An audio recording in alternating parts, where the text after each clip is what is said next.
Welcome to Cyprus Diaspora Uncovered.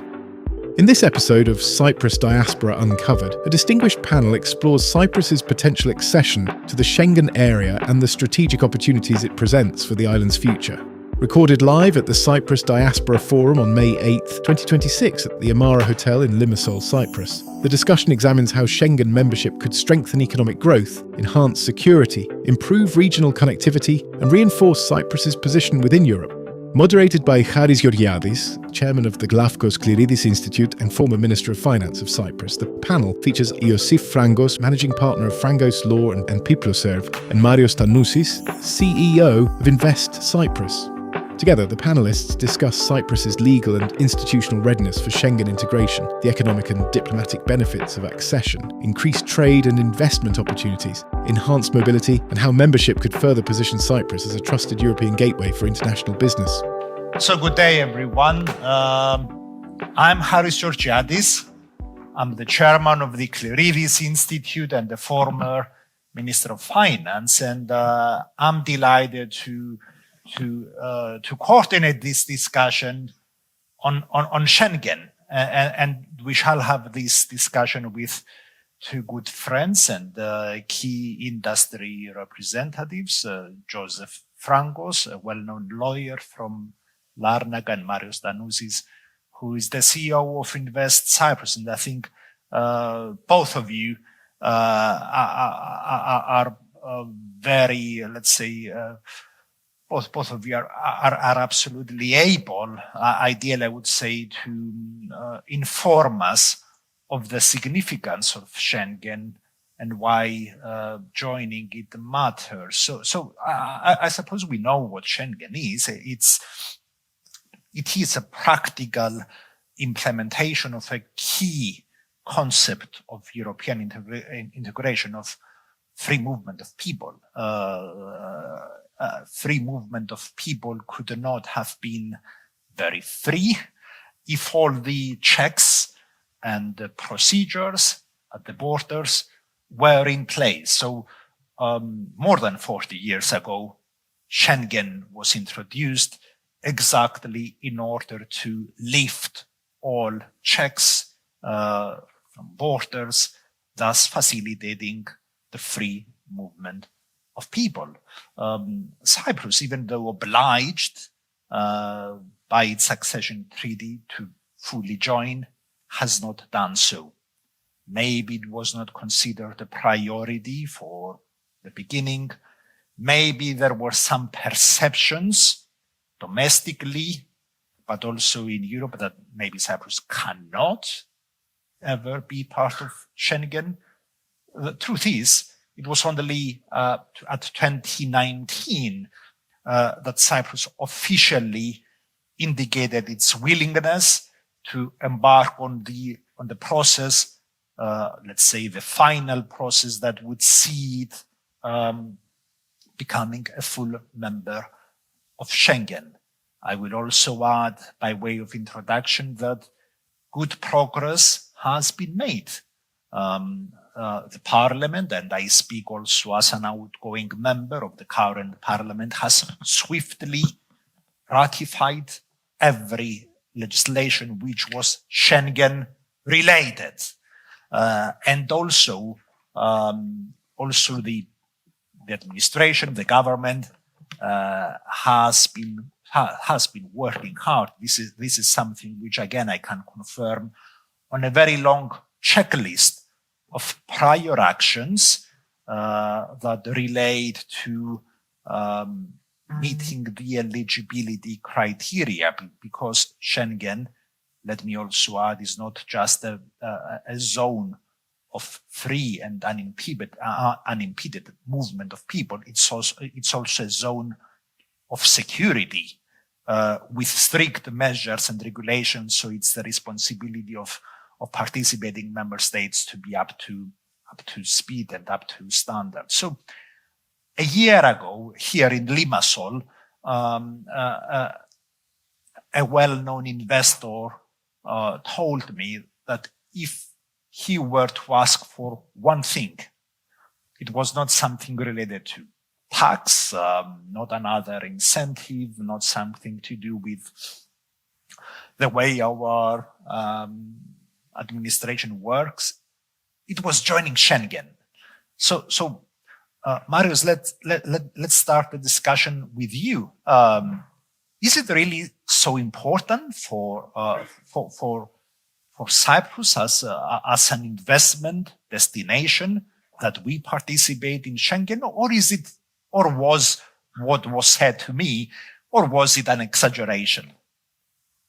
Thank you very much, Harris. And this is indeed a very, very important issue for the foreign investors and businesses in Cyprus. Indeed, I can confirm from our experience at Invest Cyprus that other than the tax framework, which the investors know and they have been experiencing a predictable and standard fixed, let's say, tax regime, which has been reformed, again, with consultations and a lot of work from everybody, from the government, from the parliament, the stakeholders, and the investors are quite satisfied. And also the fact that when we do surveys every 2 years to foreign investors through professional companies, other than the tax, the Schengen, indeed, it's a very, very, very important issue for foreign businesses, foreign investors. And it's not just, as you appreciate, for only one sector. It covers all the economic sectors of the Republic of Cyprus, whether it's in the tech space, whether it's in the shipping, whether it's in the wellness, in the energy, and so forth. There were roundtable discussions with the government and investors. And in these roundtable discussions, which were initiated by the previous government and continue with this government, the investors, most of the investors were raising the Schengen issue. And yes, the government is working very hard, the administration, and the EU is also a very important stakeholder here. We have been, the government announced some dates. The Minister of Foreign Affairs, I think, previously announced by the end of 2025, beginning of 2026, we're going to have some further good news, because the first step of exchanging information with the Schengen system has already been implemented successfully, and we are supposed to be moving to the second stage, which is the re-evaluation, if I understand well, that is need to be happening of the whole setup, so that the EU feels comfortable to go ahead with the full Schengen issue. And I would like to highlight here that the fact that we are still not there, it's an issue for foreign investors, but also it's an issue which we are seeing now with the blue visa. The blue visa is a professional visa for all professionals coming to work in the EU, as you very well know. And there are some occasions where we have been facing challenges for professionals traveling to Cyprus from non-EU countries with the blue visa. Sometimes they couldn't enter on the flight. So as Invest Cyprus, we have communicated this to the administration, and we are taking very, very serious steps in order to see how we can fast forward, if we can, the issue of Schengen, so that this would be one of the important, if I may say, requests of foreign investors. And again, other than the tax, the Schengen issue is very crucial, because if, for example, a tech company wants to come here from Silicon Valley or from Mumbai, they would like to bring their 5, 6, 7 core staff. Actually, I was going to mention it. I mean, the previous discussion on the extremely important Cyprus-India partnership, I would suppose that Schengen is absolutely relevant when it comes to India. Exactly. Exactly. That's why I'm taking these examples, because the President of the Republic has announced that USA is one of the key markets that we are looking to further attract foreign direct investment, and also India. So it's very crucial for these companies that want to set up here, launch operations, to be able to bring them 6, 7, 8, 9, 10 core staff that will set up, help launch the activity in Cyprus. And then, of course, they will hire many more from the local Cypriot market. So with Schengen not there fully for Cyprus, it's a handicap for us. So we need to fast forward this issue as Cyprus in order to be able to cater to the request of the foreign investors, which at the end, they contribute to the Cyprus economy, they create new jobs, and they bring know-how into the country. Because for Invest Cyprus is not just facilitating foreign investors, but is helping also the economy to grow, the know-how transfer of technology into the country, and creation of new high-quality talented jobs. And Schengen is crucial for that. I think everything you have said is absolutely valid, but Joseph, let me let's come to you, and okay, let me see how I will phrase this as sensitively as possible. One of the things that both government and industry have been doing over the last, let's say, 10, 12 years was to steadily transform our business model. Because we have to be honest here, and I do not want to go back, let's say, to our past, but for some years we had become accustomed to a business model which was maybe not so credible. We were not seeking a bit loose. We were seeking not credible presence, but maybe convenient ways to go around strict procedures. And my feeling is same apply to this policy, which relates also to immigration policy. So we had, for instance, this network of consulates which were offering easy visas for visitors. And it's exactly as you said, it was a bit loose. Does Schengen, this is my question, fit with a different business model, which I think is more sustainable, which I think is what the country needs, but it's definitely more demanding? Will it be Schengen not only an advantage for bringing in investment, but bringing in credible investment?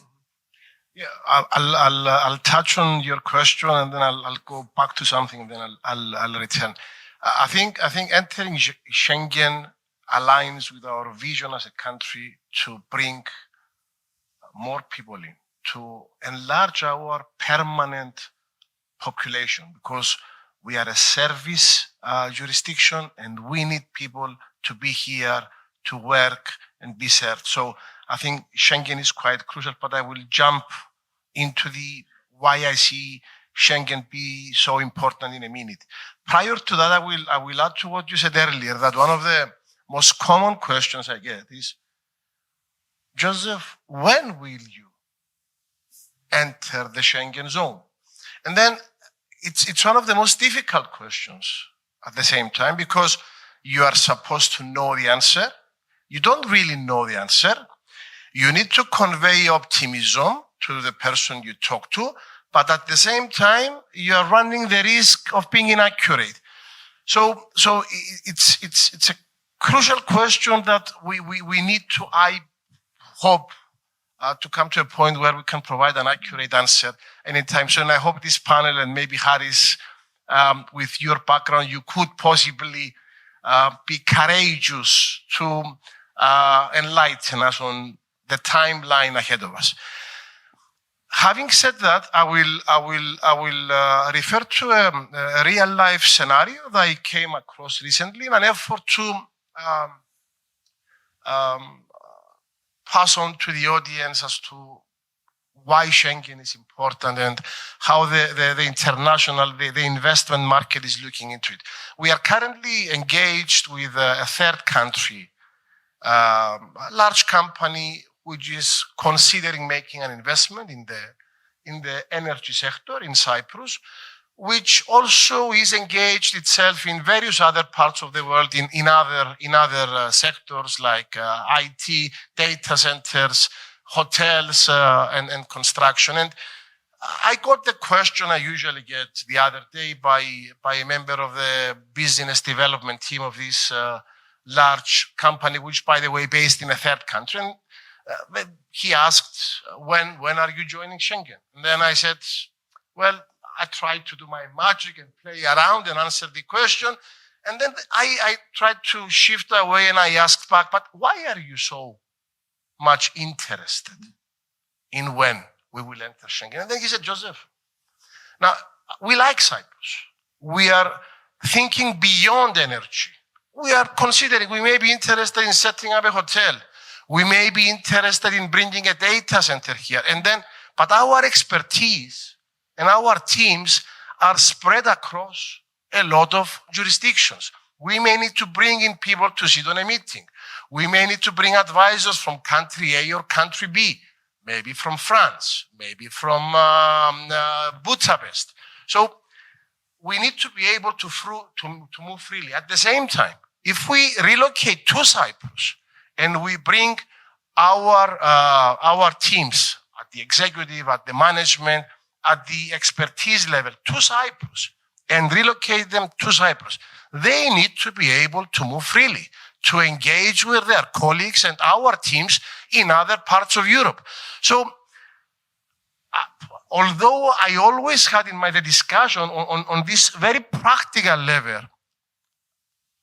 sheds light as to why, Haris and Marios, it's so important that we complete our European integration by becoming a Schengen member, being the only country, member state, that we are not yet member of the Schengen zone. Ireland, of course, it's a different case. They opted out themselves, but we are the last state standing outside the Schengen zone. So I think it's. So Jobs, I mean, this is something that we should realize. No. Your points were excellent, but maybe it's not. Maybe the main advantages will not directly be for Cypriots. It's also for the international business community, non-EU international business community, whom we want to bring to Cyprus, and we say that Cyprus is a very attractive and safe and stable jurisdiction from which to business and to live. And you have explained very practically that it is important to be able to move freely in the EU. Maybe a meeting is called in Frankfurt tomorrow, and somebody needs to jump on the plane. No time to seek visa if we are to be this dynamic, let's say, and fast-moving jurisdiction. And if I may take another minute, because you mentioned something very important, Haris. You've touched on how loose we may have been in the past in accepting people into our country, or how we were doing business, or how we were screening people coming in. Allow me to say, and I feel confident about it, Cyprus has made a complete shift. We are a very, very regulated environment. All the stakeholders, we've done mistakes in the past, and I think we all regretted them.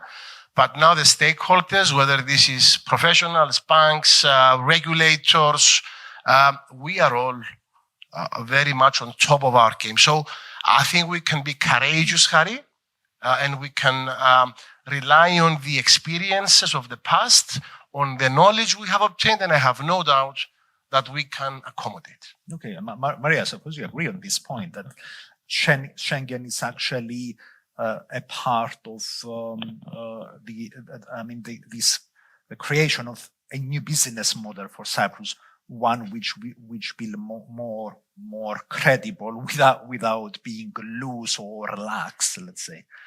Surely we agree, and this is something that actually Invest Cyprus has for some years now been portraying and communicating outside. Cyprus has shifted a lot into what we say it's a white, onshore, clean, transparent jurisdiction. And even the corporate tax going from 12.5 to 15% has a role in this, because for some jurisdictions, for some countries, and you know very well, much better than me as ex-minister of finance, that anything below 15% for some countries, we are blacklisted for signing a double tax avoidance treaty. And I will give the example of Brazil, which now has been starting the negotiation with the Republic of Cyprus for a double tax avoidance treaty, because they had in their regulations anything below 15% taxation for a country was blacklisted. So even that move of the tax reform with the corporate tax going from 12.5 to 15, it's giving more confidence to foreign investors, and it's contributing to that shift that Cyprus made over the years into a new model. And this is a model that we are embracing. This is a model that we are going out into new markets and existing markets to promote Cyprus as an attractive business and investment destination. And in addition to what I have said before with the corporates that are planning to set up businesses in Cyprus, the decision to bring staff and move staff and professionals from one country to the other, it's democratic. They will ask the key people and the key talent, we are considering opening a branch in Cyprus. Are you willing to relocate? And the fact that Schengen is a part of that decision, it causes some of the people that are key not to be so much willing to come into Cyprus because of that. So this will change with full Schengen, and we expect that, yes, the professionals will be benefiting a lot. It's mobility, international mobility, and there is a talent scarcity in Europe and all over the world. If we ask the tech companies, what do you need to grow? They will say talent, talent, talent. So we cannot, we don't have the luxury not to be part of full Schengen. This will help definitely the country, but also the professionals, and it will be an enabler to further growth for Cyprus and the region.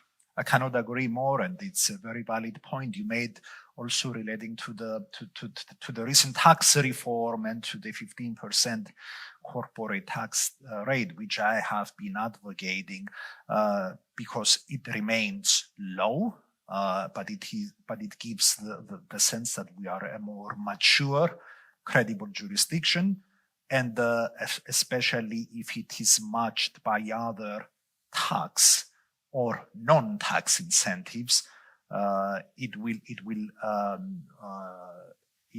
be excellent for Cyprus as a jurisdiction. And Schengen is would be top of my list also when it comes to a non-tax, let's say, incentive or regulation.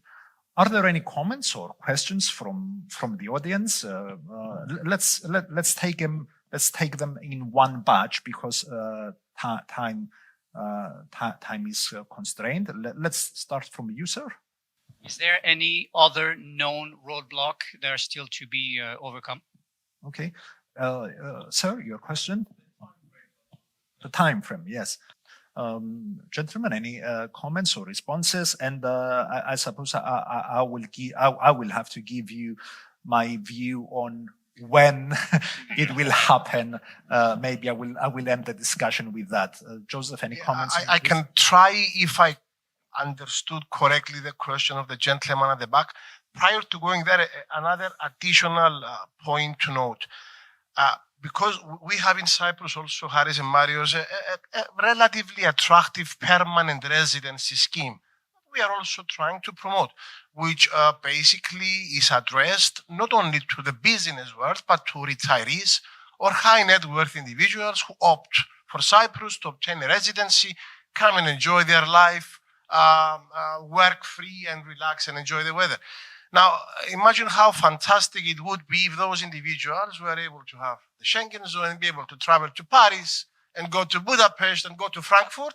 And now let's compare that with what's happening in Greece, whereby the China inroad into Greece in terms of investment in real estate, Greece being a member of the Schengen zone, and what a boost that was for the Greek golden visa. Now, regarding your question, sir, if I got it right, if you have entered Cyprus and you've obtained a working visa as being an executive of a local company which has been licensed to employ third country nationals, and then you've got your visa in Cyprus, of course you can freely stay and work and enjoy Cyprus, but flying out to another member state, you will need a visa. And unfortunately, it's beyond the boundaries of what Cyprus can regulate in actually doing anything about it. Maria? If I answered your question, okay. Yeah, I would agree with Joseph. There was a suggestion in the past to offer a business visa, but that again, offering a business visa for Cyprus does not mean automatically, if you are a non-EU citizen, that you will be able to, to go around Europe. So doesn't serve the purpose.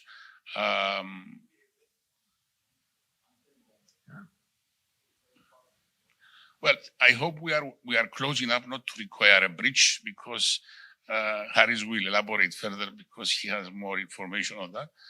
From our experience, based on the question, if there is anything else that needs to be done from our side, I think the administration and the government is doing everything possible, because this thing, yes, in the past, maybe we didn't want it so much, but then the administration decided that we want it, and it started accelerating all the efforts in this respect. So I think it's the EU evaluation together with the government in order to align and agree. There were some safety and security concerns, but I think right now these have been solved. And as you appreciate, this is another chapter, but Cyprus is taking a lot of measures in terms of security and defense at all levels. So I would consider that we are at the last stage where the European Union and the Republic of Cyprus will need to agree on the timing and when. Harris. So concluding this discussion, let me say that joining Schengen has a technical dimension, but it also has a political dimension. It reminds me the accession process into the EU itself, and which is a very rigorous process, technically, administratively, very demanding. But at the end, there is a political decision. And what was an extra challenge for Cyprus when it was in the process of acceding to the Union was this, let's say, the political dimension. Can we allow a country with an open issue or an open wound, I would say, of foreign occupation to become a member of the EU? It was a political question. Nobody was able to answer it in advance. So what was the strategy? What was the strategy of President Clerides, since I chair the Policy Institute, which bears his name, but also of late President Vasiliou, who was the chief negotiator at the time. Let's show a perfect score when it comes to the technical aspects. Let's do everything by the book, not allowing for any deficiency and shortcoming. And with this perfect score hit in hand, let's go have the political discussion at council level, where the final decision needs to be made. So, ladies and gentlemen, it's almost a similar process. There is a very long list, as I said, 120 prior actions. I cannot speak on behalf of the government or on behalf of the European Commission. My understanding is that excellent work is being done. I'm not sure if I can give an answer as to when, but I think we are nearing enough. And with this good work on the ground, we should be able to have the political, let's say, discussion with our partners at member state level, and to secure a decision which I would say Cyprus needs, Cyprus deserves, the industry is eager for. So let's make it happen. Thank you very much for attending this discussion. Thank you for listening to Cyprus Diaspora Uncovered. Subscribe to our podcast on Spotify or Apple Podcasts for more inspiring conversations that are shaping Cyprus's global future. You can also explore more episodes on our website and selected video interviews on our YouTube channels.